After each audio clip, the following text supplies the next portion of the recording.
Namaskar and hello and welcome to Pgurus Prime Time. As always, Monday evenings, 9 p.m. is Ask Abhijit time.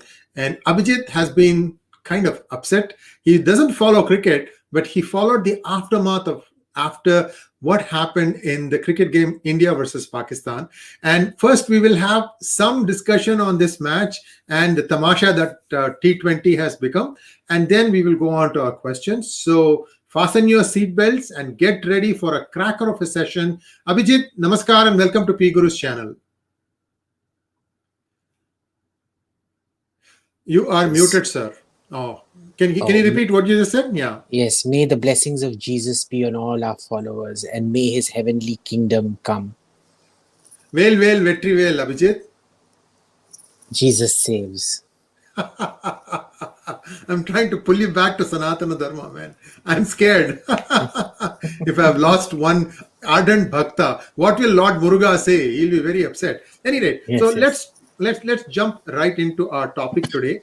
So it's not the fact that India lost the game, that was a pathetic performance, and we'll touch upon that in a little bit of time, but what happened afterwards? Abhijit, you've been tweeting away. Tell us what you felt, how you felt. It's after all a game, but it seemed like one country felt that it had won a war. So see, I don't know about the pathetic performance because I don't know squat about cricket. I have always, one of the first things I ever read was by George Bernard Shaw, which said, cricket is a game played by 11 fools and watched by 11,000 other fools. And I've internalized that and I've never watched the dumb game. But there is politics in it. Now, if these people had kept politics completely out of it, not said anything about Bangladesh or the Hindus being killed in Kashmir, I would have been totally fine as long as they had not taken the knee. But they decide to take the knee. They claim that management told them so. Now, what does it tell you about a management run by your home minister's son, who nobody knew till he became the home minister's son, suddenly taking over this thing and issuing management decisions to take the knee while Hindus are dying in Bangladesh and in Kashmir? Right? That is my issue with the whole thing. Now, they can have lost. I really don't give a damn. Right? Personally, I have always said that if cricket disappears from India, it will be the best thing to happen to India. Right? So I really don't give a damn what happens to the cricket team. Too bad, whatever. But the moment you poke your nose into politics, you then become the subject of political criticism. Full stop. And that is what has happened out here. Now, the other thing was in the post-match conference, there is a Pakistani commentator talking to the Pakistani captain. He made a statement, very regrettable statement. I mean, he should understand he's on world television right now, and he says, Kufar ko hara diya, or something to that effect. And God damn it, that was not in Islam. Somebody inserted it. Why can't even the stupid moderates understand that? That's what is my beef in this, Abhijit.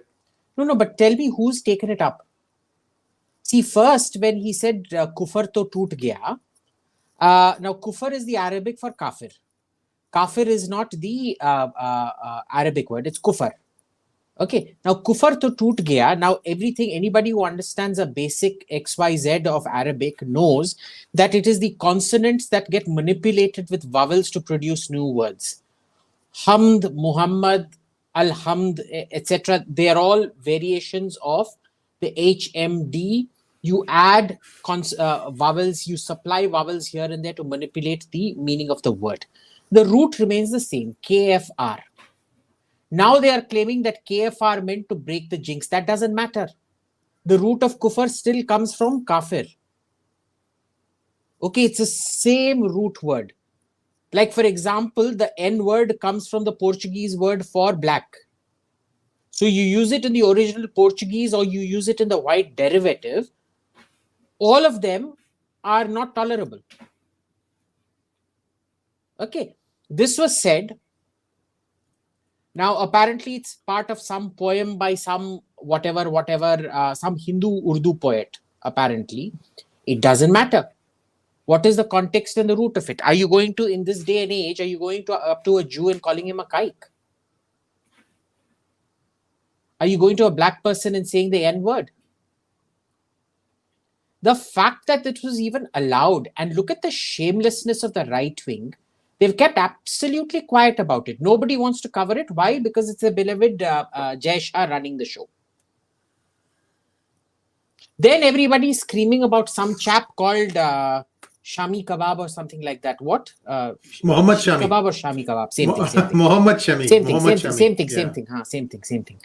So Shami Kebab being abused. Now, on my entire thing, I only saw abuses at Virat Kohli. I'm yet to see anything about Shami Kebab. ठीक है ना? So I don't know what the hell is happening, but this is some problematic thing that when your own right wing is involved in this and controlling the institution, you won't ask for any respect, any kind of sensitivity or anything.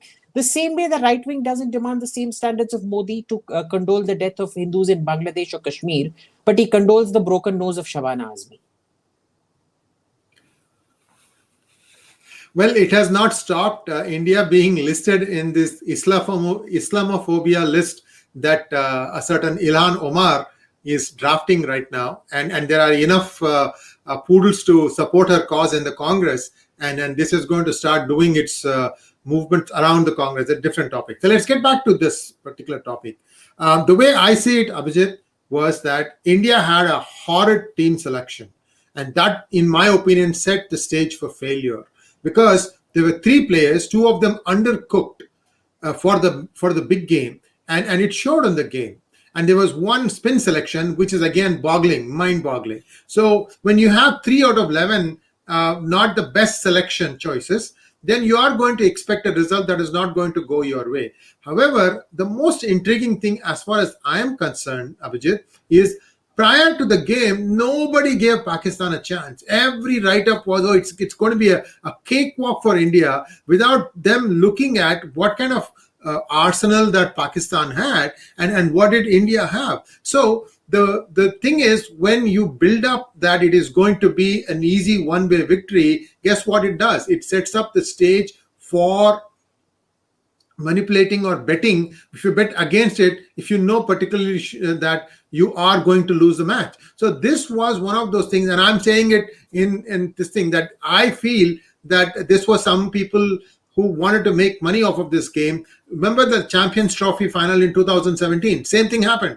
So India, Pakistan is almost always a ripe breeding ground for fixing matches.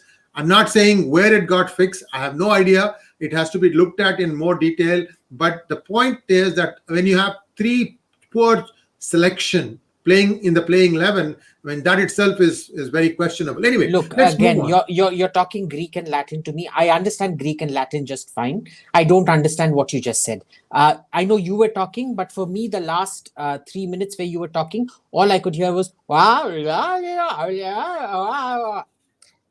that is my extent of knowledge. That's okay, Abhijit. The viewers are reading it. This is really important. This is the caliber of the right wing holding their own to account. Let me read this out. The one pathetic weak piece from Op India. India-Pakistan match started with taking the knee, ending with Kufr toot gaya, the link and embedded irony by Nupur J. Sharma. Now, Nupur can't write to save her life, but I want to come to the relevant part of this thing. Criticize everyone except the BCCI. Why? Because the BCCI has Jai Shah as its president or whatever. He's the deputy president. What Saurav Ganguly is the president. Secretary, yeah. Whatever, same thing. We all know who controls what. The only line out here regarding the BCCI, they're too scared to even mention BCCI. The Indian cricket team and its management that blindly followed woke politics of the West and took the knee against racism in the USA while losing a match to Pakistan, were oblivious to the staggering irony of these two events put together. Them kneeling and the Pakistani commentator saying Kufr toot gaya.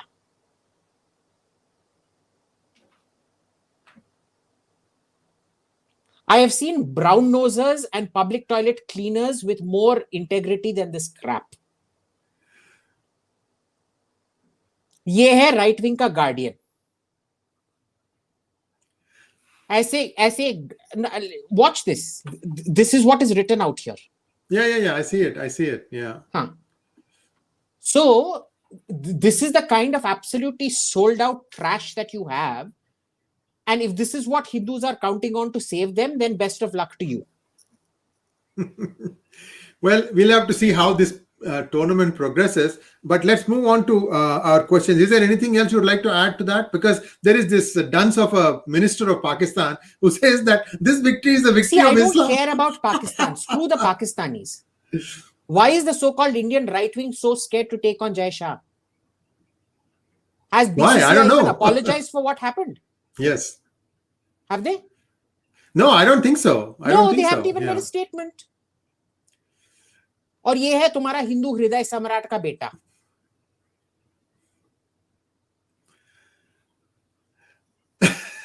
All I can tell you is I am basically amused. I'm seeing a lot of garbage thrown at me saying that, you're always looking at a conspiracy, blah, blah, blah. If there is conspiracy, trust me, this doesn't smell right. That's all I can tell you. Whether it happened or not, we don't know. We'll just move on to... I personally think it was quite right because the Indian team from the looks of it are a bunch of losers. So it doesn't really matter. See, the problem is when you have jackasses who are more interested in giving you lessons about Diwali, ये कौन बंदर है मेरे को बताने के लिए मैं दिवाली कैसे सेलिब्रेट करूंगा? तेरी औकात क्या है? You got to understand that not everybody is as evolved as you are, Abhijit. That doesn't matter. That monkey face doesn't get to tell me how I celebrate Diwali. And then take the knee, all kinds of woke trash. I'm meant to endure all this crap. And then I have to take their political messages as well. Oh, well. Third-rate people. Complete third-rate people. First question for today. This is from last week. We are trying to catch up because we didn't get to all the questions last week. Kunal Joshi wants to know, how good is Akash missile? Are we buying enough batteries of it? Is Agni LR as... just one question. How good is Akash missile? Akash missile is obsolete even before it came into service. Okay. If you've had it in development for 30, 40 years and it comes on now, then you clearly know that something's not right about it. Okay. Can they come up with an Akash 2 and fix all the problems? Yes. I don't know why they didn't just take the Barak LR and make it a land-based system, the naval system which we co-developed with the Israelis. Even the co-development had issues, incidentally. So we never co-developed it. We just bought the system. We're pretending we co-developed it. I don't know why you need 15 different kinds of systems. You'll have the Spider, then you want to buy the surface-based AMRAAM from the Americans, then you want one naval missile, you want one short-range missile, you want a naval short-range missile, you want a land-based short-range missile, you want a Barak for your sea, you want Akash for the land. Only in India would you have 15, 20 different kinds of missile programs running simultaneously with an inability to deliver on a single one. ठीक है, तो उसको छोड़ो. What is the second part? The Agni program, on the other hand, is one of the better... Okay, so let's be clear. All the ballistic missile programs, since Vajpayee took over in basically he corrected course in 1998, when it was brought directly under the Prime Minister's office, in the sense that it was given systematic attention. All those ballistic missile programs are absolutely robust. Be it the naval ballistic missile program or the land-based ballistic missile program. The Prithvi, for example, was too big for its short range. They fixed that. They corrected that. The new versions of the Prithvi, they're small, they're good range, they're highly mobile. Excellent. The Agni is similarly like that. It is now an extremely usable missile. It's rail portable, it's land portable. It's a very, very good missile. And for those of you who may not know this, Agni, Prithvi, all these were conceived under Dr. APJ Abdul Kalam when he was the director of DRDL in Hyderabad. This is about late 80s and so on. Maybe 80s, mid 80s or so. Very, very significant time. Late 80s. Yeah. That they did all these things. And because I want to understand that we are very, very centered in terms of we will give credit where credit is due. I think it is very poor on part of people to go after Mohammed Shami. He had a bad day at work, but other than that, But I never see people go after Mohammed Shami. Who went after him? oh no, there are some trolls that are going out. I've seen some, and it's not good. I mean, look, the guy is trying to do his job. He didn't have a good day at office, yes, but that doesn't take away the fact that we support every Indian player 100%. It should never be. There should never be a doubt about that. Mohantesh Hosmat wants to know: can you please do a detailed analysis on how Japan and South Korea keep their culture thriving and keep Western and Abrahamic influences at bay, politically They and don't socially? actually. They don't. Korea is now a Christian majority country. The last 6-7 presidents have continuously been a Christian. You look at Japan. Where is the Shinto culture really left in Japan? It's completely become an aping of Western culture in every sense of the word. So where have they retained their own culture? I'm yet to see this. South Korea, where have they retained their own culture? They've retained their language, sure. Just like Rome retained Latin, which evolved into Italian. That doesn't say that they kept out Christianity. No. So no, they have not retained their own culture. They've done a pretty bad job of retaining their own culture. Next question from Samarth. The NCB did not arrest 1,200 others on the rave ship party. Rave party itself is illegal. Do you think the NCB is being controlled by center to target stars and their families? If so, why? I don't know. I honestly don't know. I would say this, if they're going after Shah Rukh Khan, tell me why would they go after Shah Rukh Khan? He's not like Amir Khan, who has made some statements at some time against Modi or Javed Akhtar or Farhan Akhtar or anything like that. So why go after Shah Rukh Khan when Shah Rukh Khan has been perfectly compliant throughout? So, it just doesn't make sense. This whole conspiracy thing just doesn't make sense. Levi Ackerman wants to know how we became friends with Britishers but not with Pakistan, as both are barbaric and Abrahamic, and the British looted and colonized us. Who told you the Brits are barbaric? He's making a claim. Basically, you can rebut it. Yeah. Britain has more signs of civilization earlier than India does. Do you know that? And also, I think we have to admit that, accept that, they did promote dissent. And also, many of you may not know this. Once Mahatma Gandhi became a person of some stature, wherever he wanted to go, those days trains were the preferred way. They used to have attach an extra bogie, especially, in fact, 2 bogies, one for him and one for the journalist contingent that would travel along with him. So there were 2 bogies always attached on trains to enable Gandhi to go wherever he wanted to go. To that extent, which is, of course, why Markandeya Katju calls him a British agent. But you can call whatever you want, right? But here's the point. What exactly is it that you think that the British did? Because, the British were far lighter in terms of law and order than the Mughals ever were, or the kingdoms, the non-Mughal Muslim kingdoms that preceded it, which were completely barbarous. The British actually presided over growth of the Indian economy for the first time in a very, very long time. The British saw to it that more wealth was decentralized. What little wealth was left was decentralized than the way it had, than you had seen extreme wealth capture under the nobility before that. So again, I don't see what you have against the British in this case. Were they colonial power? Of course. Did they extract? Of course they did. What do you think we never did? What do you think we went and, what do you think Rajendra Chora went and sacked Sri Vijaya for? To play Mother Teresa out there? Or what do you think the Mughal Empire did? What do you think happened to Kalinga under the Mughal Empire? So what, Odisha should be a different country altogether because of what Ashoka did? Look, what they did doesn't matter. What matters is how they behave today. Okay, And what matters is how Pakistan behaves today. Pakistan misbehaves. Britain does not. Well, they minimize their misbehavior. Next question from Tarun Sharma. What are we supposed to do now that even Hindu Hriday Samrat has failed us? You're meant to find a right-wing alternative. You're meant to find a right-wing alternative. Is it going to take time? Of course it is. But there's nothing else you can do.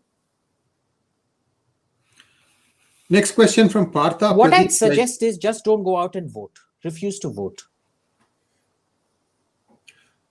Well, that has other consequences, but anyway. Well, it's better that it has those consequences and you get someone properly right-wing. Remember, Atal Bihari Vajpayee pulled a lot of his punches.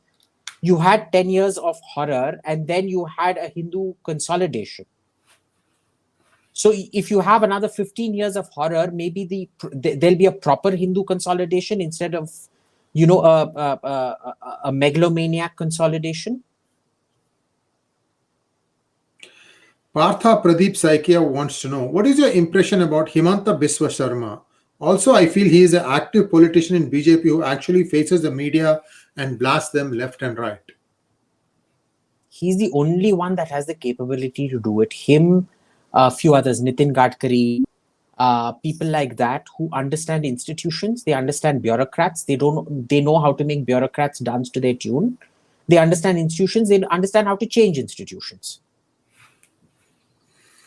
Next question, Apurva Sharma. Do you think Chandrayaan landing failure may be a cyber sabotage by China or any other state machinery?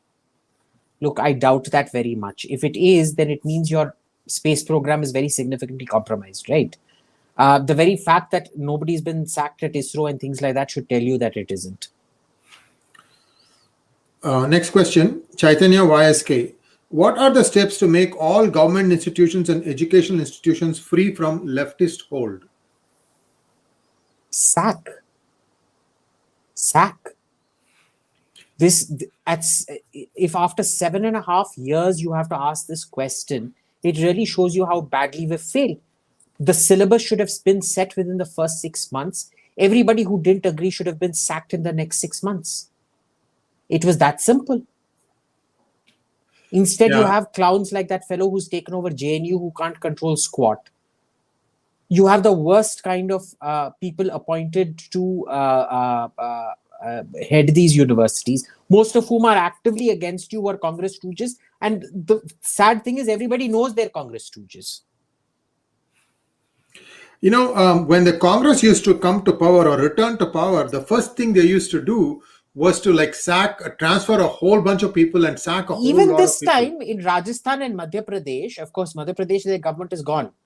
But it tells you a lot that when Madhya Pradesh and Rajasthan, Kamal Nath and Ashok Gehlot took over, they sacked all the bodies that the BJP had set up their own bodies. And isn't it curious that when the BJP took back power in Madhya Pradesh, they didn't sack all the bodies constituted by the Congress? Really strange. I don't know why they do that. I mean, if one undid what you did, then you should redo what you had to do anyway. I don't know. Next question. I lost line here. Just 1 second. Yeah. Sayak Roy Chowdhury. What's your view on Indo-Greek relationship? Do you think government of India have it in them to take it forward? What I don't know why the same question was asked. I think we're repeating the same questions, no? Because this question was asked specifically the last time. We can skip that. Sorry, guys. Sandra Cortes.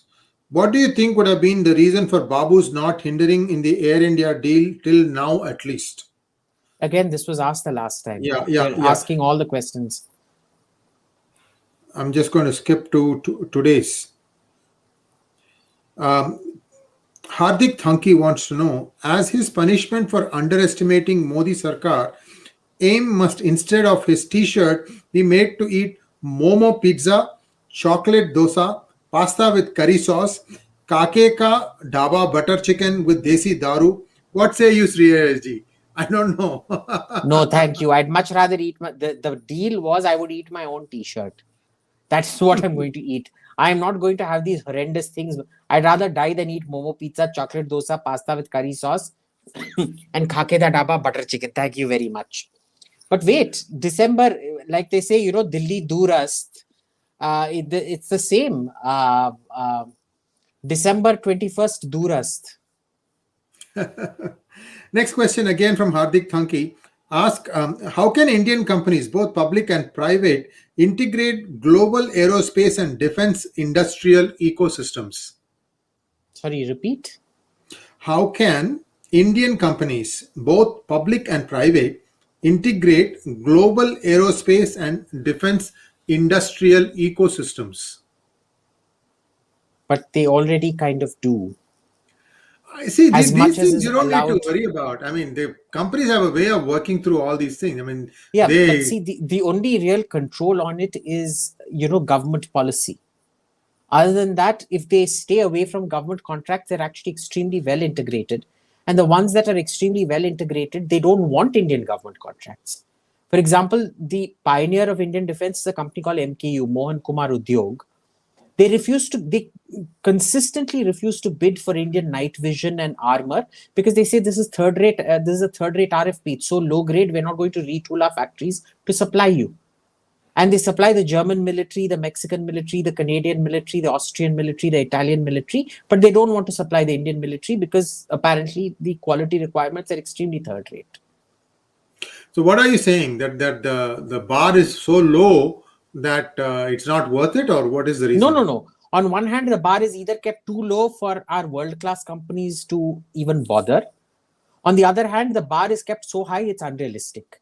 You want a tank that can fly like an F-35 and move on water like a Delhi-class destroyer. Interesting. Z Apple Stuff Z. What are the things that you disagree with the American right? Abortion rights. I think that's the main one. They believe there's a right to convert. I agree with that because for me, conversion's a marketplace. It's if somebody is willing to throw money at you and you convert for that money, then that's your right. I don't think that a civilization that's not willing to look after its own deserves to continue. So when you go to Christians, they put up churches and schools. When you go to Hindus, they put up a temple. Who do you think is going to win? So I completely support the right to convert and of conversion. What I don't support is their opposition to the right, their sort of pro-life stance. Because, you can't have legislation dictating what a woman does with her body. Safety-oriented, yes. Science-oriented, when you can scientifically establish that the fetus is sentient, then you can say, as per science, because it is sentient, you can't abort after this trimester. Or even if it's proven that it's sentient within a month, you can't abort at that point of time. Or if it's proven that it causes pain, then you can't abort it at that point of time. The problem with the American right is it just opposes all kinds of abortion and completely... There are smart ways of being anti-abortion and pro-science. They don't want to do that. Next question is a follow-up from the same person. I'll be going to San Francisco for my master's. Any tips will be helpful on surviving American wokeism in general? The question is to both of you. Just keep very, very quiet. Don't open your mouth about everything. Just score marks. Don't talk to anyone. Don't be friends with anyone because you never know what is going to get you into trouble. I think at a master's level, it's a little bit better than at undergrad level. In undergrad, No. It's just as bad with the masters. In fact, the higher up you go, the worse it's getting. Well, I'll give you my 2 cents. It helps if you can explain why even Hinduism is only one God. If you can figure out what that is, and because that's one of the first things that comes up. If somebody is going to take you on religion, they'll say, "Oh, you have millions of gods." Why? And the truth is, Hinduism has only one God. If you know who that is, that will give you the who says we have one God? Yes, we have only one God. Let's talk about that and I say that. Let's not take on this one right now. That's okay. We'll not take it on because you need more than one lifetime to understand Sanatana Dharma. So let's that's true. It's okay. We're not going to, because we are diverging from here. I'll be very happy to make a very spirited argument with you on this. But today is your time. You are the boss. I ask questions. I merely ask questions. Okay. Aditya B wants to know, what is the root cause of wokeism all over? What's the philosophy behind it, and why has it boomed so much recently? Look, the root cause of wokeism is its several causes coming together. The first is that, anthropologically speaking, only between 2 to 7% of our population can be white collar. The rest are bred for labor. They are meant to be beasts of burden. They are not meant to be treated as humans. They're meant to be whipped in the fields as slaves or whatever. Now, when you've had industrialization in the first wave, it was still kind of maintained. You didn't have to whip them in the fields, but you could be the horrible malik of the factory who kept his workers in much better circumstances than they were being agricultural laborer, but not terribly good either. The problem comes when you shift from industry to services, and that starts happening sometime around the 50s and 60s up to the 70s, where all the industrial economies switch from being, say, 60-70% manufacturing to 60-70% services. Now, what happens with services is the top end of the services is very white collar, but the remaining end of the services is extremely blue collar. But it creates a new category, a sort of quasi white collar category. And the problem of that white collar category didn't become an issue till it intersected with the democratization of the internet, which is to say, and discourse. So one was the internet. The second is microblogging platforms like Twitter or Facebook that allow everybody to become a publisher. Right. So essentially, you've gone back to mob justice where everybody can be loud and be on the same level as somebody with inherited privilege. Okay. And this is where wokeism starts off, where people don't want to blame themselves for their own failures. They want to blame everybody else for their failures. Now, when 60 to 70% of your population, you go and tell them, you are not to blame for your failures, it's everybody else who's out to get you. That's a very, very powerful message. Before, it didn't get through to too many people because the mode of dissemination wasn't that powerful. Here, you've got a direct access to everybody's mind individually through their phone. Not even the father can have a different opinion from the daughter, who can have a different opinion from the mother, who will have a different opinion from the son. Why? Because each one of them has a mobile phone and they decide what to access. So it's become a very, very powerful message. So what wokeism is it's the alliance of failures and losers bound together by a toxic message of absolving yourself of responsibility for being the third-rate piece of shit that you are. All right. Next question. Sandeep K. Shri, what is the possibility of the match getting fixed? If not, Park fought fiercely due to the New Zealand cancellation. Is BCCI playing to US galleries for US market? So with your permission, I'll answer this question, Abhijit. Yeah, go ahead. Okay. So first off, you need to understand where all these things stem from. I hope you've read my book, Who Painted My Lust Red, because this takes place for the most part in Dubai. And it also explains why Dubai is a place where, IPL games are played, and now, of course, the World Championship also is being played. So let's take a look at it technically, what really happened. First off, did you notice that except for Virat Kohli, nobody else could really get the bat properly on ball? Even though Rishabh Pant scored 39, how many of those were lucky runs? Did Hardik Pandya look like he could take apart the Pakistani bowling attack? No. And why did all these things happen? Because the Indian cricket team has been playing slower bowlers, and they are not used to accurate bowling at genuine pace. Look at some of the faster balls that Shaheen Shah Afridi bowled, 156 kilometers per hour. I saw that clock at least twice. That gives you very little time to react. And how is it that he knows the right first ball to bowl to Rohit Sharma, and our expert Bhuvaneshwar Kumar doesn't know what to bowl to get the opener out? And also, if you notice, in the first few overs, Indian bowlers were trying to bowl on the middle and leg stump for easy pickings. So so the bowling was pathetic. Nobody really bowled well. And when these kind of things happen, there are things. I mean, that kind of tells you how the match is going to go. India was never in the game. I tell you, right from the get go, first over, I think ball 4, first wicket fell. India was never really in the game. They never won even a 5-over session. So the point about match fixing, match fixing can be done in many different ways. In my opinion, the team selection was one of the causes, and the team selection is completely in the hands of the captain and the coach. As far as I know, I'm sure that was not the cause. That was not the case here. No person in his right mind would have chosen an undercooked Hardik Pandya, an undercooked Bhuvaneshwar Kumar, and a raw talent like Varun Chakravarti to play against Pakistan, which is a good player of spin. You don't expose somebody like that on this at this level. They should have played it more carefully. I mean, that is just me.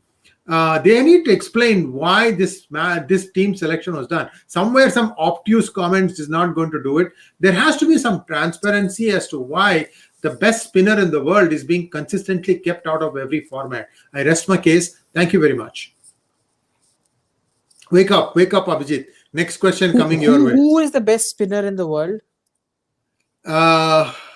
His name is Ravichandran Ashwin, but he's a bit of a guy he's too intelligent in terms of like how he comes across.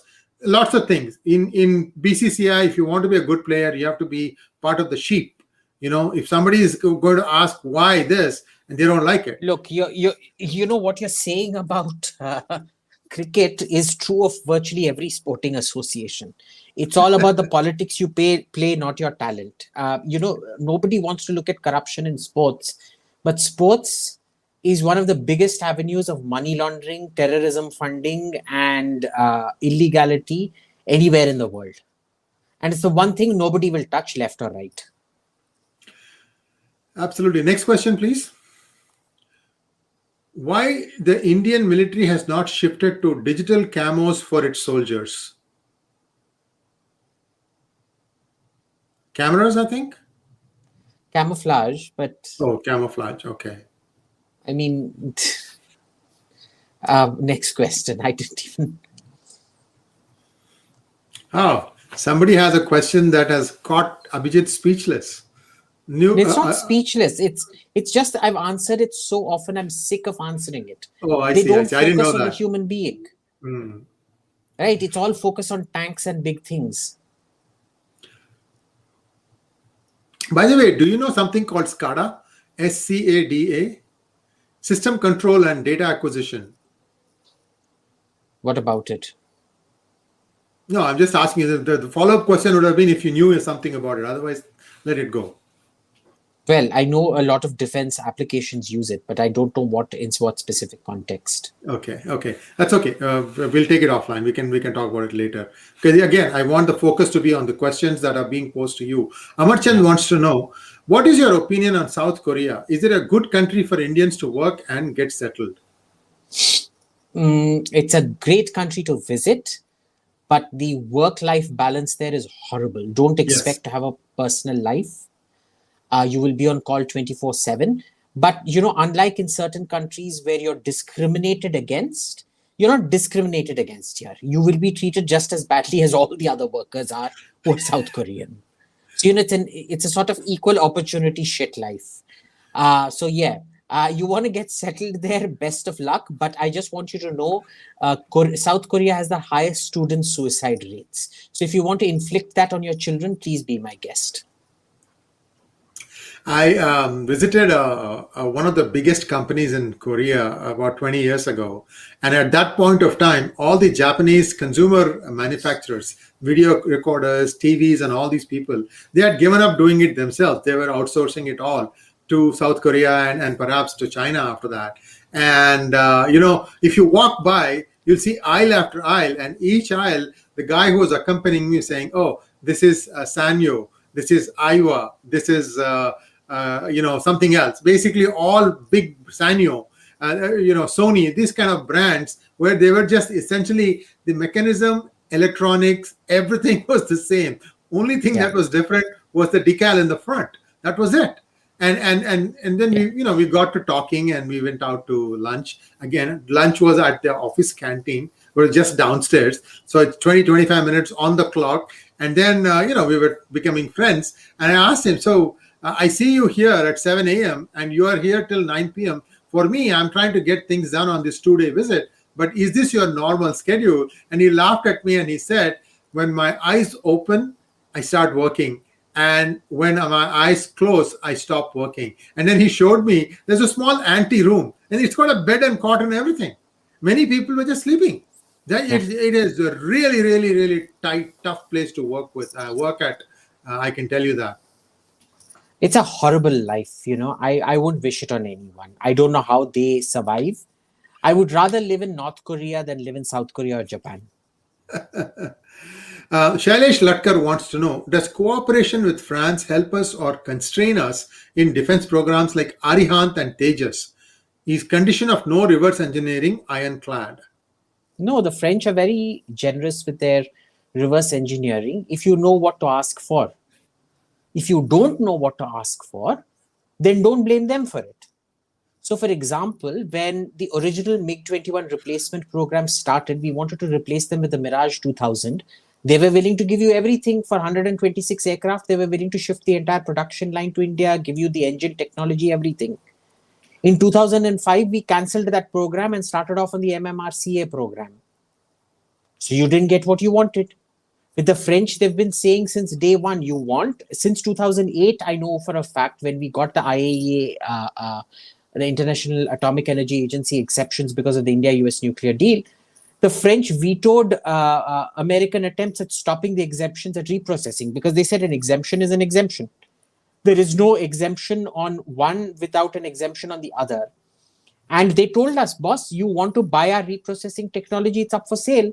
You want our nuclear submarines, it's up for sale. Let's find a way of sitting down and doing it. We did nothing about it. We decided to go with the Russians. So, theek hai, karna hai jo karo. See, if you don't know how to negotiate your way past things, that's your own fault. France has been very consistent. They will also try to screw you over, but they will also try to help you. It's like the Israelis. They're out to screw you over, but they're also out to help you. It depends on how smart you are. If you're a moron who works with, loser painted on your head and come into a shop, and the man is selling you, I don't know, chicken for 200 rupees a kilo, and you say, no, sir, I will pay 300 rupees a kilo, he's not going to say no. It's that simple. Shivanand Sharma wants to know, what are your views on Free the Temples campaign? I support it 100%. Ask yourself why this government is not freeing the temples. Because they look at everything as cash cows, that can be milked, and therefore you control Hindus using it. Vishnu Teja Marella. Abhijit, how to screw a Babu IAS like depicted in Yes Prime Minister 1? If you are inside system, 2 ways if you are outside the system. I mean, how to do it, inside or outside? If you're inside the system, you need to have more brains than the Babu. If you're outside the system, you basically need to have more money. It's that simple. The problem is right now, most of the people we have running the Babus are bigger duffers than the Babus themselves. Like, you can make fun of the Babus, but in 99.99% of the cases, the Babus are much smarter than the ministers who have been appointed over them. Okay. And outside the Babus, you need to be extremely powerful and rich to ever shaft it to the Babus. If you can. I mean, even that is quite tough. Mr. Lee wants to know, the ratio of programmers to farmers in the developed world ranges from 5:1 to 20:1. How fast can India achieve such a ratio? You can't. Where is the money for education? See, programmers come about because you first have an industrial economy that demands programming and things like that. You first need industrialization to then have automation, to then have artificial intelligence. You don't have the money to industrialize. You don't have the money to even educate your population. I think we've discussed this on this program. You need an average just to bring it up to China levels. You need to invest $1,000 per kid in primary education and about $10,000 per kid in secondary education. You invest less than $20. Your education budget needs to be about $500 to $600 billion a year. You invest $20 billion a year. Where are you going to get there? Where is the money to get there? You can't get there. You are cursed to be a third world country in perpetuity. Subramanian N wants to know, the BCCI is not short of cash and doesn't need to pander and play against non-states like Pakistan and now Afghanistan. We are a superpower in the cricket world, but why is there no assertion here? You want me to answer that question or you want to take it? I don't know. I mean, I don't know BCCI politics. Yes. Listen, this game playing is to another way to make money. The betting amounts that happen between an India versus Pakistan game are just off the charts. So why is the public stupid enough to go and bet, especially when there has been a concerted attempt to try and prove that match fixing has been going on? Look at the number of players that have been caught, and this is now something that has happened over a period of 20 years. How much longer does it take for you to realize that these games are fixed? The media is in their hands. They'll hype it one way so that everybody bets on that event and that outcome. And when it doesn't happen that way, then they clean up big. Why do you keep betting on cricket? Don't do it. Don't bet on cricket. Don't watch TV. When the matches are going on, the TRP will fall, and then the thing will come back to a normal level. None of the teams that are in IPL, none of them make money. And yet everybody is clamoring. In fact, they were expecting 5,000 crore, 10,000 crores for the new two teams, and they got more than 12,000 crores. So clearly, many people feel that there is money to be made. And I wonder how. Year after year, all the cricket teams are generating a loss. And yet everybody wants to keep going. I just can't understand this logic, ulta logic. Doesn't make sense. Doesn't make business sense. I hope I answered your question. I mean, people should stop betting on cricket in India. It is stupid. You are losing money hand over fist. Aditya wants to know, should India implement national social engineering to integrate tech in life? What's the cause of slow tech integration in lower income group?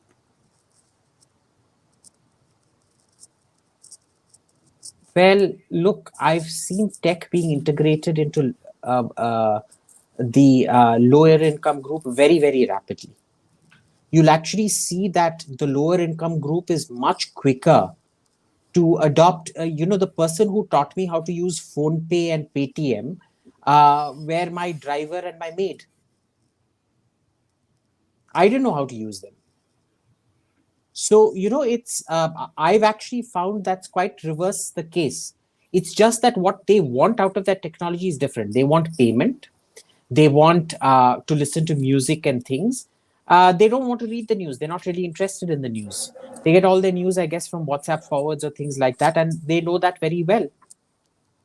So maybe you can specify what in terms of tech integration you're looking at, because I generally found them to be very rapid on the tech uptake. Like, for example, I remember in Kashmir, when I went after the abrogation of Article 370, this CRPF Jawan, he had taken pictures of all these terrorist posters that had come up. And I wanted to get it, and we couldn't get it because, I had an Apple, he had an Android. And he was like, oh, do you have this app? I can do a file transfer on this app just using Bluetooth. And I was stunned, like I'd never even heard of this app. And it turns out there was something out there which we could use. He figured it out. I didn't figure it out. And he managed to transfer me the images. So they usually tend to be much quicker in their technology absorption than we are. We are more involved in lifestyle absorption. They are more involved in technology absorption. Next question, please. Ramesh S. wants to know, What do you say about politicians turning voters into beggars by offering free electricity with taxes meant for common good? What is Kejriwal's future? Yatha Raja Tatha Praja or Yatha Praja Tatha Raja. Depends on which side of the thing you're looking at. Delhi deserves Kejriwal, Kejriwal deserves Delhi. And Kejriwal's future is very bright because what people don't want to understand is that Kejriwal is a reflection of what Delhi is. So as long as Delhi doesn't get nuked by the Pakistanis, Kejriwal isn't going anywhere. Next question, please.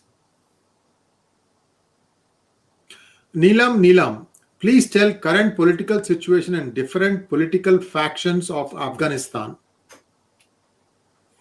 Oh God, that's just too big a question, boss, that I have to do a full speech. But let's just say there's a civil war happening there between factions of the Taliban. And in the middle of all of this, Pakistan is using the Islamic State, Daesh, as a sort of agent provocateur to, go after one side or the other as it sees fit. Viewers, will have a more in-depth discussion tomorrow with Major General G.D. Bakshi Sahab. So we will have more questions and more in-depth understanding of what is happening. Sorry, just one thing to add. The most interesting thing is we're seeing a repeat of what happened in Iraq. In Iraq, Al-Qaeda became particularly violent after Paul Bremer sacked all the former Baath Party officials. So most of the heads of Al-Qaeda and later ISIS came from the Baath Party. They went from staunchly secular to staunchly religious bigots because they were kicked out of their job. They had no investment in the system. And you're seeing the same pattern now return to Afghanistan, where the people joining ISKP, Islamic State for the Khorasan out there, are former Afghan army, which is going to make this insurgency a particularly deadly one. If you thought the Taliban was bad, wait and watch what these people have up their sleeve. Malayaban Patacharya wants to know, seeing the obsession of Ghazwa-e-Hind of majority Pakistanis, is there a threat of Pakistani nukes falling in the hands of extremists? No, there isn't. See, the Pakistanis have a 3-stage system. So what happens is the weapon is first of all kept dismantled, as in the weapon is kept separate from the delivery system. And even the weapon is split into two. There is the fuse and the physics package.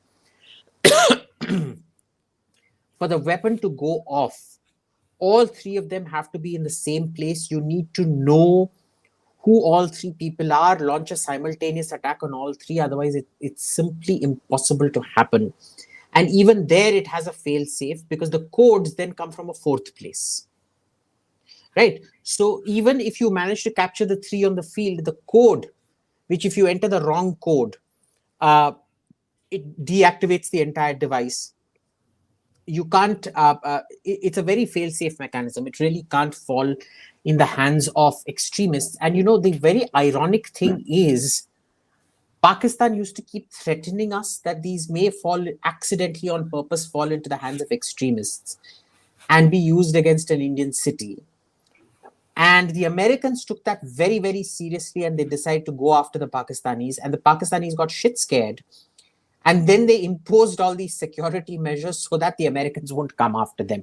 So it was a case of, having too much success with their threats that they were forced to enact a no-fail security system for those nukes. Next question, please. Vivek Menon.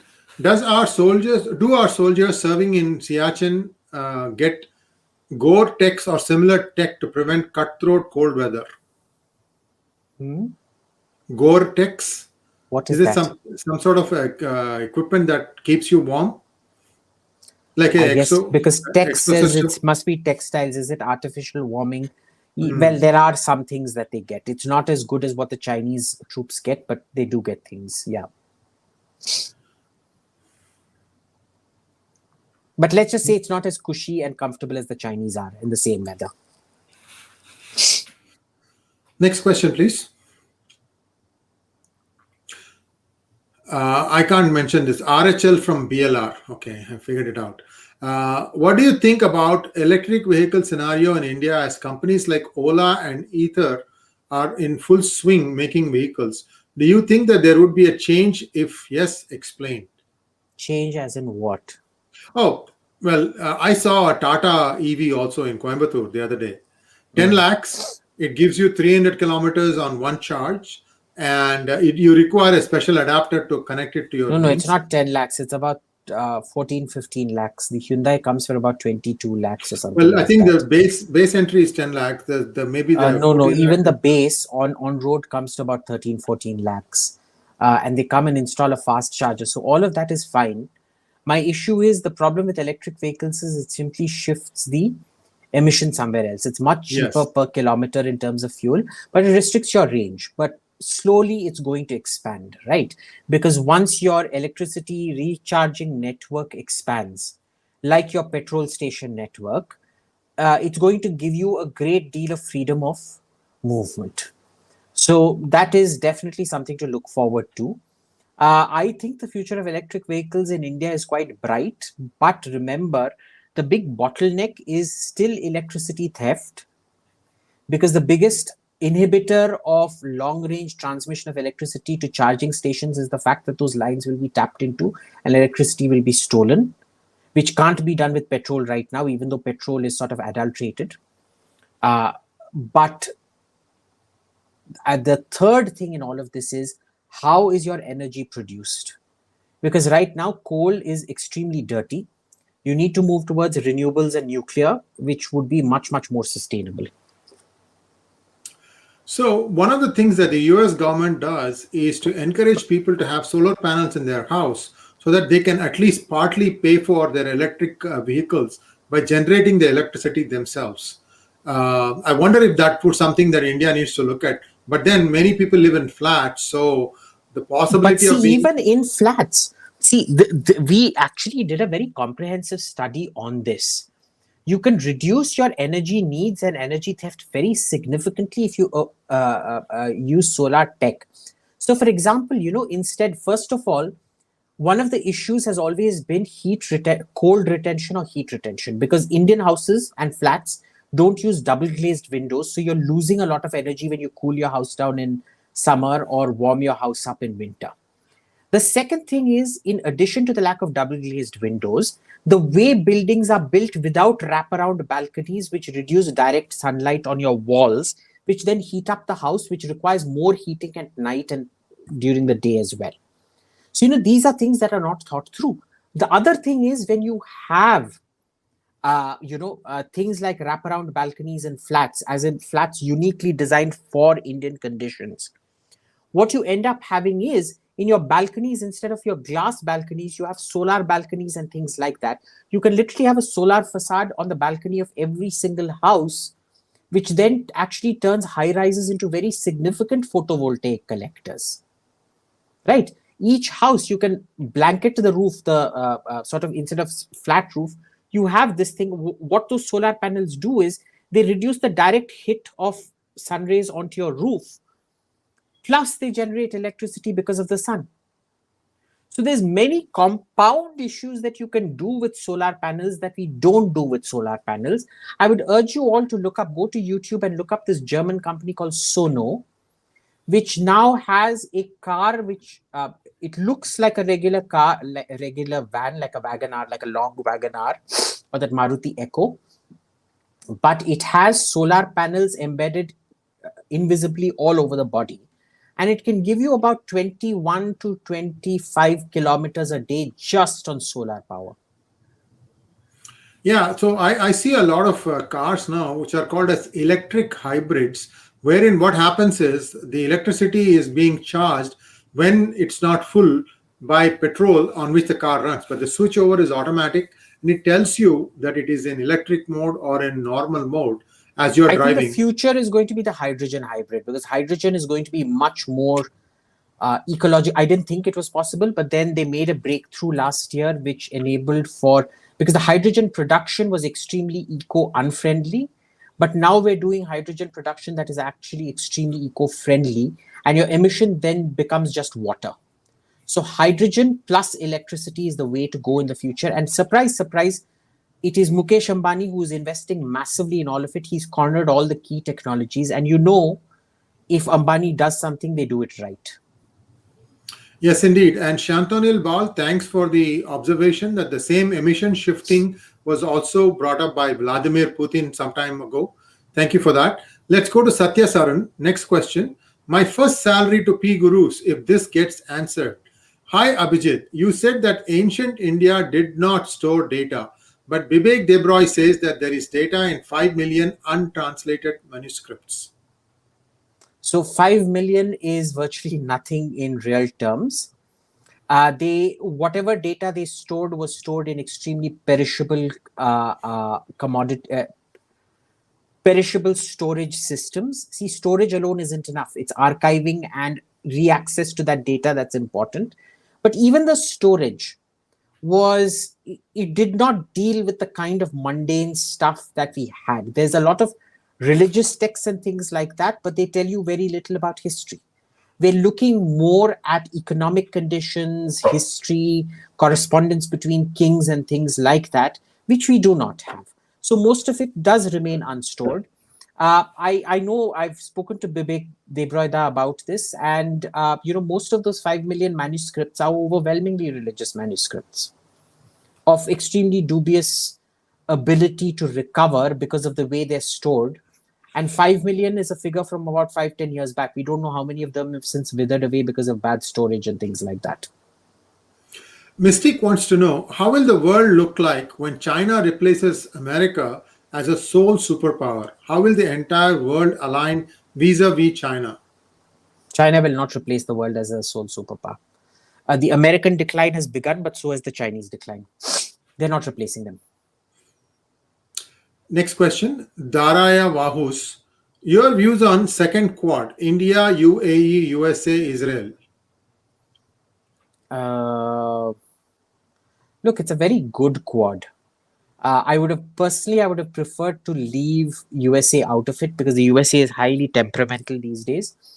But if you read my writings, I've been advocating for Israel, Saudi, UAE, India alliance for a very long time. The only problem is India is going to be the odd man out in this because, like with the regular quad, we haven't integrated militarily with American equipment. All of these quads that we're doing are all uniformly integrated into the American military system and American military equipment, which we are not. So that is constantly going to be a problem for us.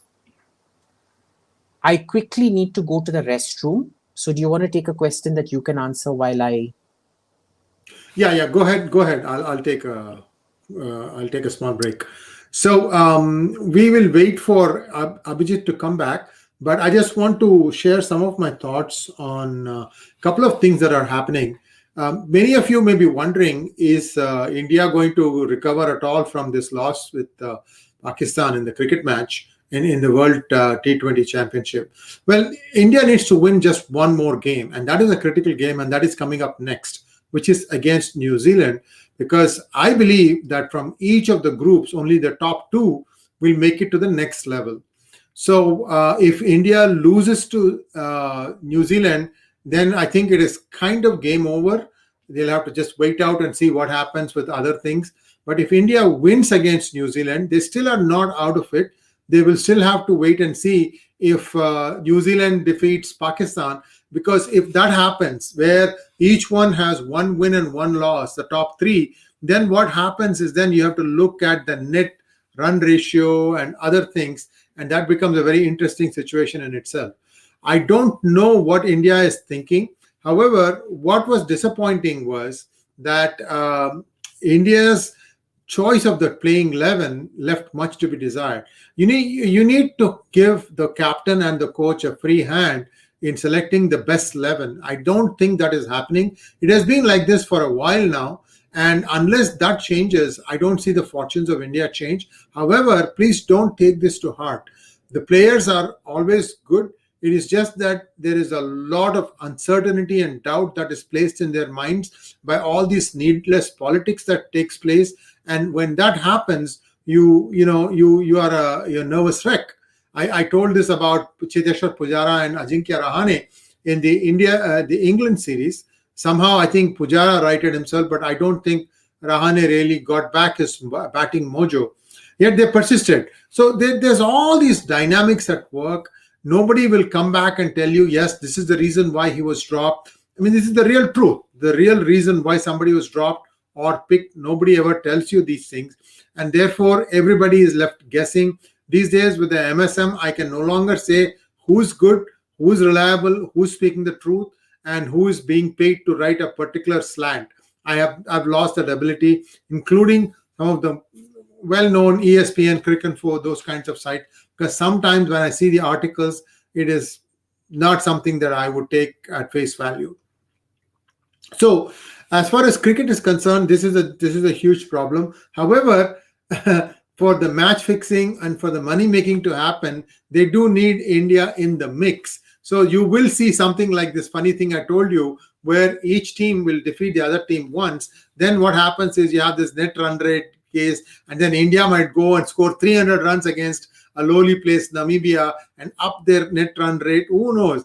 But bottom line, don't feel too upset if India loses.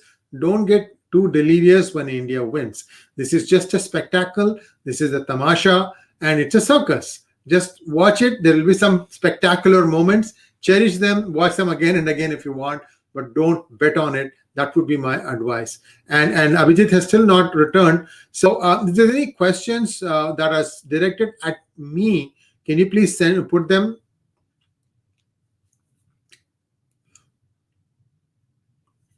Okay. These are questions for. Let me try and answer this one. I don't know if Abhijit can, although the question is at Abhijit, directed at Abhijit.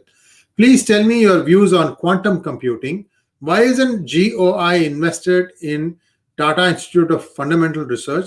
They already released a 3-qubit processor last year in 2020. You know, these days, just like you are getting cloud computing, at some point in the near future, you are going to get cloud quantum computing, meaning you'll be able to run the apps on the cloud, in the cloud. You would not have to invest in the hardware yourself. Especially remember that quantum computers are going to be very expensive, at least to start with. And unless you have the programs that can exploit their power, it is difficult or it's not useful at all. It might at best be used by research agencies. Also, you have to remember the biggest company today that is employed worldwide has the most number of software and hardware people is not the Microsoft or the Google or any of those companies. It is actually the National Security Agency, NSA of United States. It is believed that they can track each and every call ever made from anyone to anybody else today. That is the kind of power, processing power they have. India may have its equivalent in NSA. I don't know what is their budget. I don't know how strong and powerful the computers that are in use there are. So I don't have a way of saying this. But be that as it may, the fact that India has gone and invested in the software that will give you Pegasus, for example, to give them snoop ability, it is needed. I mean, you can't really not have that. It is difficult for a country like India to come up with technology of its own to snoop on who's the bad actors, so to say. So we'll leave it at that. Next question. Abhijit, I just answered this question. If you want to add your 2 cents, go ahead. Yes. Look, quantum computing, boss, is very, very advanced stuff. You need to have you can't have cyber coolies and then invest in quantum computing. What exactly have you invented in terms of computer hardware over the last few years, or your breakthrough software either? Nothing. Mostly you're doing very low-end stuff. Maybe Wipro is doing some high-end stuff at their labs in America using American engineers, not in India. I know Wipro does some very advanced stuff at their lab in Texas or I forget where their labs in America are. But that is because they have access to the entire American education system. A third world country can't develop quantum computing. You need to have thorough first world infrastructure and a workforce in order to do that. And what do you think TIFR exactly is going to do in this particular thing? When your access is to the same kind of labor force and workforce that everybody else in India has. So, everything works together. You can release a 3-qubit thing, but you have to have a market that allows certain things to happen. And quantum computing is more than just qubits. So there's Next a whole question, please. range of things that have to be tackled out here. Okay, Sankadeep Ghosh wants to know, AIMG, can we introduce any law in constitution where we can democratically displace a party from their post after election if they don't perform? You think any democratically elected representative is going to allow you to do that? You can have a recall like they have. You can try recalls like they do in California, I guess. But that's about it. I think it's only succeeded once when Arnold Schwarzenegger ran the recall. Yeah, and then Gray won the Davis election. lost. Right. And other than Arnold Schwarzenegger, even in America, I don't think it's ever really been successful. But you can Yes, it is introduce a difficult. recall clause. That's a good point. Next question, please. Abhishek Adgaonkar. Leon Trotsky said, you may not be interested in war, but war is interested in you. If same thing happens, Hindu is never interested in Abrahamization, but Abrahamization is interested in Hindu. What does the Hindu do? You left out the last part, but go ahead. I don't know what the question here is, but I think it was Lenin who said that, not Trotsky. But basically what he's saying is that Hindus are being dragged into Abrahamization. How is the Hindu to respond? Yeah, look, I've done this whole podcast that I got attacked for called The End of Hinduism. Go check it out. I've discussed all of this out there. Next question.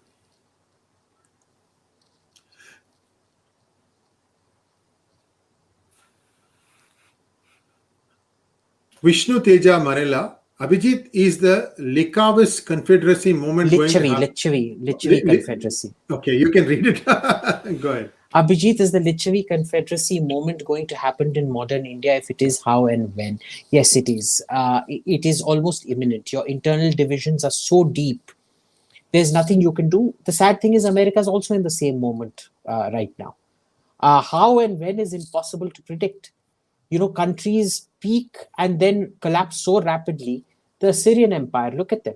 40 years since the absolute pinnacle of the Assyrian Empire to when Nineveh was sacked. Less than 40 years for the Sassanid Empire in Persia. Within 40 years, Ardashir, who was it? Khusro. Khusro the Great sacks Jerusalem and captures Egypt. And in less than 40 years, the Arabs have taken over his country. So, these things are extremely impossible to predict. You can see a trend. You can't really tell when it's going to happen till it actually happens. Next question, please. Raftar Patel. Wow, very fast. What are the key problems with IPC, Indian Penal Code, and the solution? It's old. It's old. It's also the layers that have been imposed on it since independence are extremely complex. You need a great simplicity of language. You need great clarity. You need clear principles of jurisprudence involved into it, rather than being a colonial, responsibility absolution law into a responsibility absorption law. One that does not absolve the government of its responsibility for law and order and the monopoly on violence, but one that forces the government to take its obligations towards law and order and the monopoly on violence seriously. Next question, please. Daraya Bahus. Hey, Shri, your views on the future of US and who do you think will emerge as superpower if not China? Good question, Daraya. US is still and will continue to be a superpower. You got to understand that United States will slip sometimes, it will fumble sometimes, but it has these internal corrective mechanisms to right itself. The wokeism that is now running amok is also going to come to a stop. Already, many Democrats have started pushing back on the progressives and making the progressives start looking much more radical and leftist. And at some point, the more moderate portion of the Democrats will assert itself. I'm just giving you an example. And likewise, a lot of things are going to set itself right. Unlike Abhijit, I do have a lot of hope for America. don't rule it out, because it has a fastest way in which it can fix itself. Other countries, I don't believe, has this kind of a quick way to correct themselves, and that is the strength of United States. I would have agreed with Shri up until the woke apocalypse. How do you combine it? What becomes the Sandhi? It's such a mouthful. Woke apocalypse. Because what is happening is you're seeing the institutional takeover of power. Even these Democrats, they are pushing back when it's too late. Because CRT and wokeism has now taken over all the schools and teachers and things like that. Because, see, it's a very powerful message for teachers. Teachers don't have to be held responsible for their own bad teaching. They can pass it on to issues of privilege and things like that. And the students don't have to learn because there is no longer an objective truth. It is all subjective.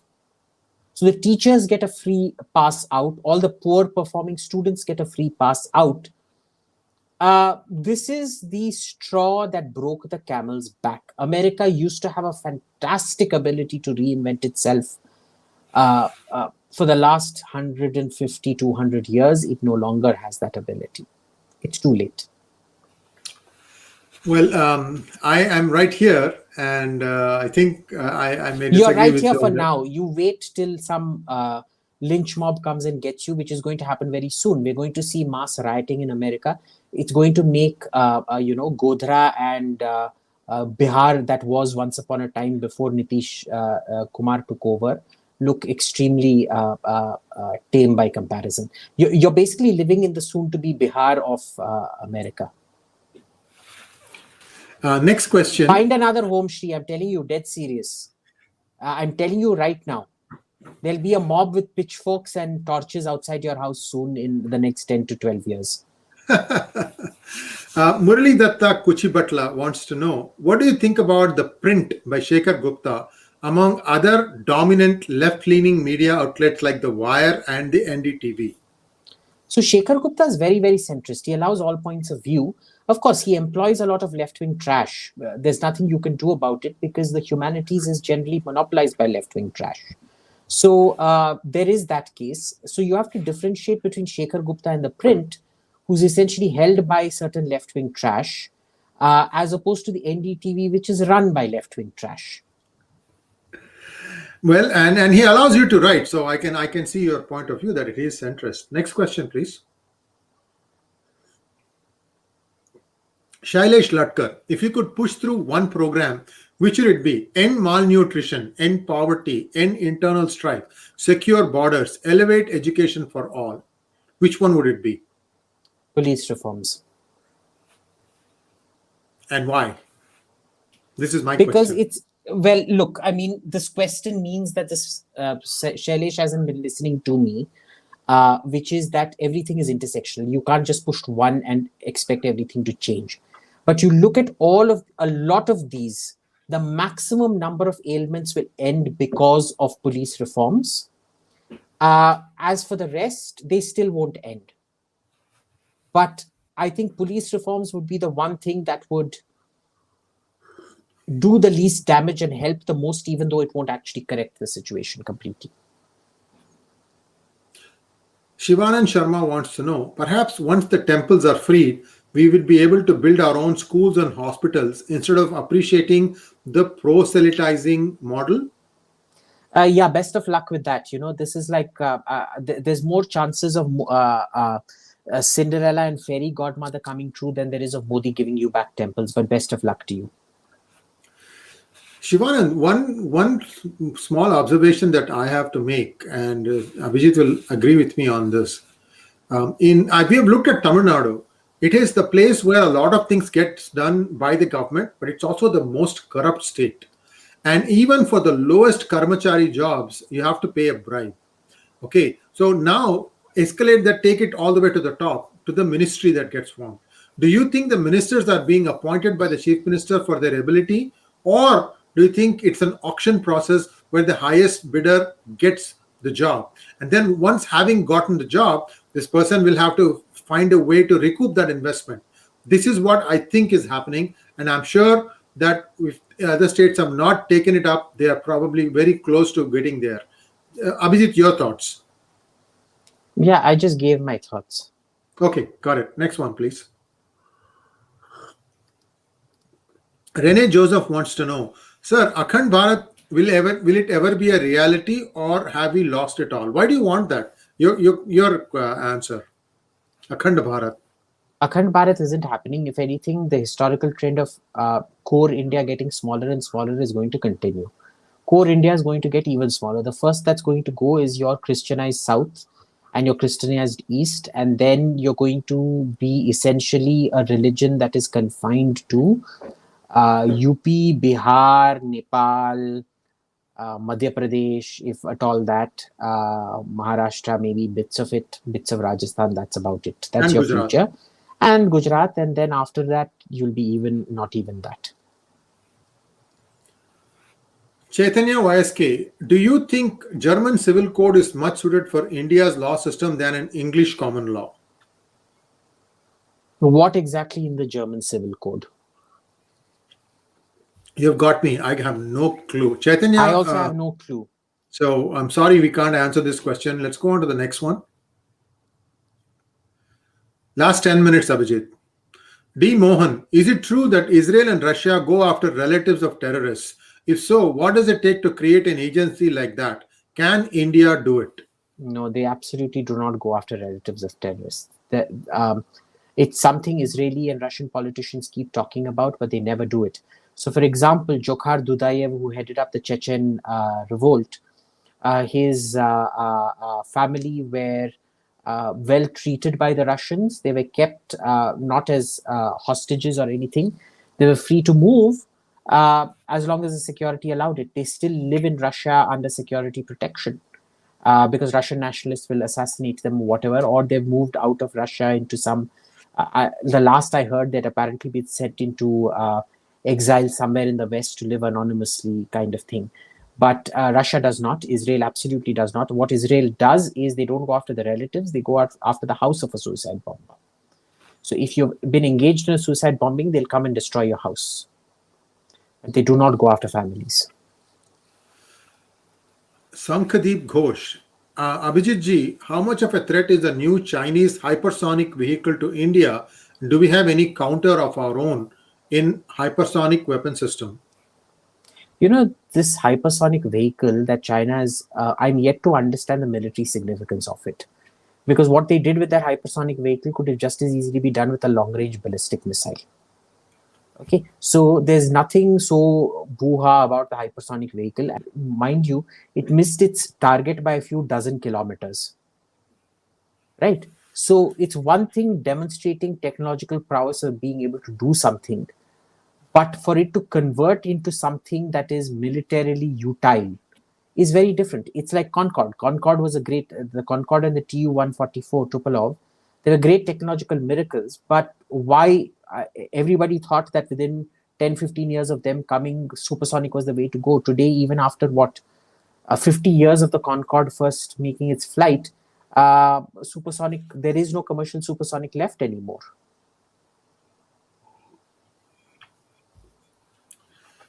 Apurva Sharma, are we Hindus born C++ or are raised to be one or both?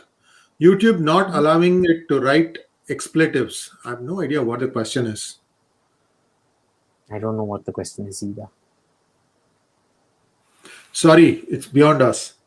Sankadeep Ghosh again. AMG, was yesterday's game result affected by any betting factor? This is cricket. Like I said, it's cricket. I don't know. I can only talk politics, not cricket. The only thing I know about cricket is it's a game for monkeys, by monkeys, and the Indian team definitely are a bunch of baboons. Many will disagree with you on that, but that's okay. Next question, please. Mandar Karnik, the wokeism in India has what backing? Is this only confused brown sahib posturing? Wokeism. Of course, it's confused brown sahib posturing. It's what we normally do, cut, copy, paste. Whatever we see happening in America, we also have to do it so that we get invited to their conferences and things like that, right? Put everything in a context that the white man finds it easy to understand. That's what we do. Well, that's what certain brown sahibs do. It's not that these brown sahibs are confused. They actually understand what they're doing. It's their chelas and acolytes who don't know what the hell is going on. Next question from Srinivasan Ramachandran.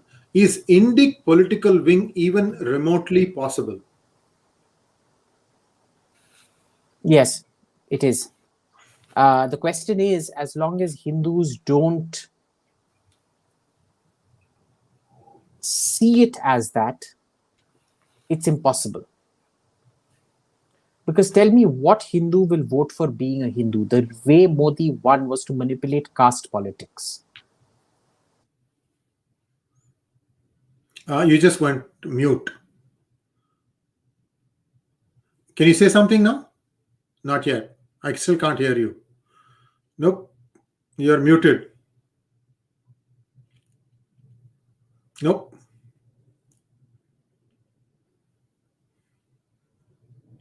We're trying to see if we can fix that. He's going to log back in. We just went mute.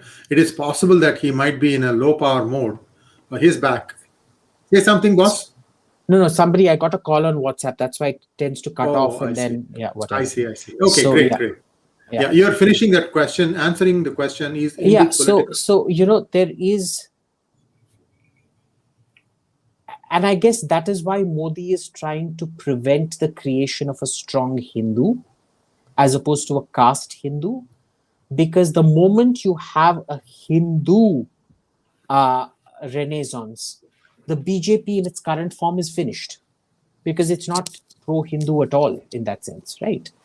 So that's why you're not, the biggest barrier to an Indic political wing is the BJP. Surprise, surprise.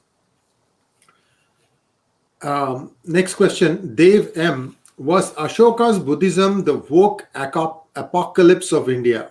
Woke apocalypse. Yes, it was.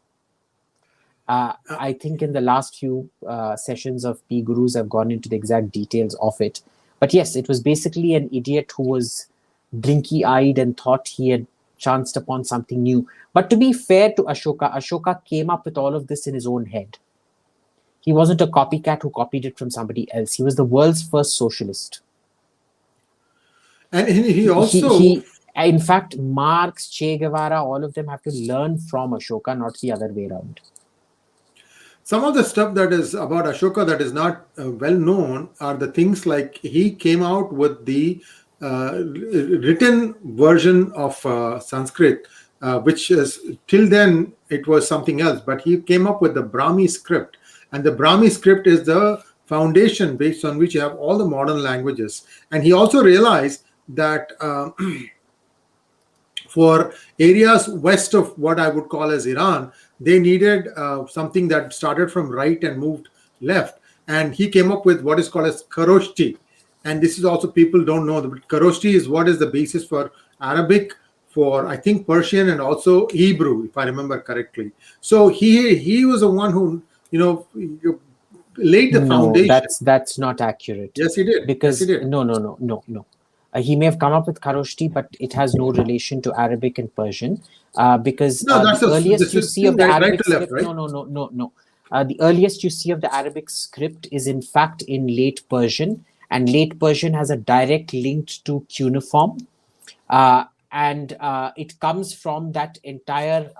The official language used to be official written language was cuneiform, but the unofficial was taken from the Phoenician, this thing which is much older. So you look at Proto-Arabic.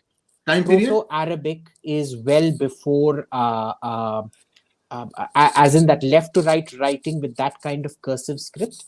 It predates Ashoka quite significantly. Okay, that's fine. I was quoting from a book. Maybe the book is not right. Let's go on to the next question.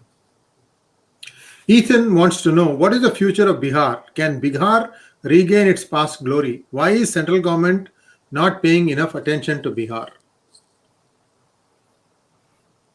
Well, the future of Bihar is the future of India. Every great empire to come out of India came out of Bihar, right? Everything that was Indian initially, India is technically the product of Bihar. The problem with Bihar right now is that after the British destroyed it, Building a culture takes a very, very long time. Now, why doesn't the central government pay attention to Bihar? Why doesn't the central government pay attention to anything technically? Right. So Bihar will grow if India grows. It's that simple. There's nothing to be done specifically with Bihar that Bihar can be the engine of growth. But if the rest of India grows, then Bihar grows. Viewers, I think at this point, I'd like to call this program to an end. We will pick up with this question that Aditya has from the next episode, because we are 90 minutes into this program. Abhijit, thank you so much for joining us. And we'll be back again next Monday, same time, same theme. Namaskar. May the blessings of the Holy Virgin Mary be upon all your viewers. In nomine Patris Filii Spiritus Sancti absolvote. I don't know what that is, but in the name of the Father, the Son, and the Holy Ghost, I absolve all of you sinners of your sins. Okay. Thank you so much, Abhijit. Talk to you soon.